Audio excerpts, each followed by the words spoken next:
Yeah, so in a way, because I was writing in school, I did have that kind of awareness that I can express myself through words.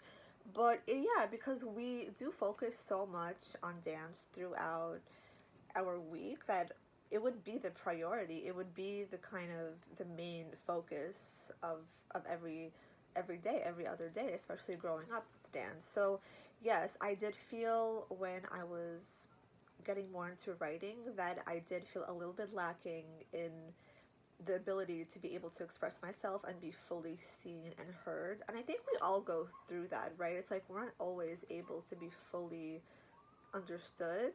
And I think we learn how to kind of connect to our inner child and how to express ourselves in a way that feels comfortable and safe as well, because I think we have to reach different levels of safety depending on where you are in your life and where you're expressing yourself, right? If you have like a really amazing coach or therapist, it feels so good to express yourself. But it's like, what if you don't have a good therapist and you're craving that? So I think it's all about also feeling safe in the space and the environment to help you navigate your emotions and to freely express them as well.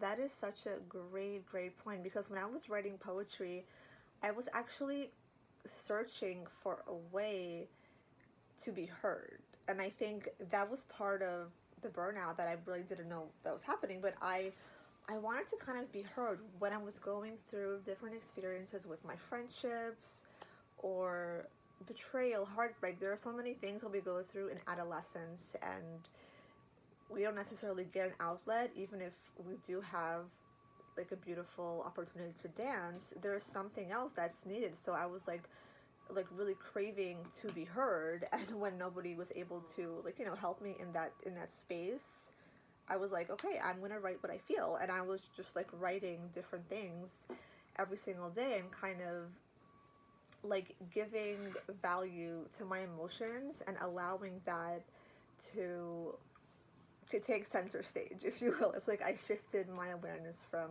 dancing to really being mindful with myself. And I think that really helped me be like, oh wow, like I wasn't doing that before because I didn't have those tools to do that. So I really started writing more about heartbreak, betrayals, and things like that, and wanting my feelings to just be heard, just be out there without being neglected and rejected. I think so often our inner child goes through that, obviously, and we lash out. We have temper tantrums when we don't know how to navigate those frequencies of emotions and feelings. And it's so beautiful to have something that helps keep you grounded and also kind of helps to push you through those feelings. And I realized that after I was writing stuff down, I was like, oh wow, not only did I get stuff out of my system, but it sounds nice. And I was like, wow, how cool is that? Like, I like the way I write. And so I started just like, I was writing, I guess, I felt like I was channeling sometimes, where I was just like writing things down and feeling like inspired by the universe or by the month or the day or the week. So I created like a guidebook, and I created a different kinds of poem books according to the season. And especially as now we're heading to the fall, there's so much shifting from the sun. There's a lot of seasonal depression that comes with that as well. So there's so many beautiful things with poetry that helps to kind of connect with mental health, clarity, or just give rise to support. I think when we read something that's soothing, it really makes us feel more cozy and more kind of in tune with our own inner child. So I love writing poetry, and I love your question because it's really such a great way to integrate mental health into the physicality for sure. I had a really great teacher in creative writing in high school, and she made us just like choose random words, and just she was like, here's a word, start writing.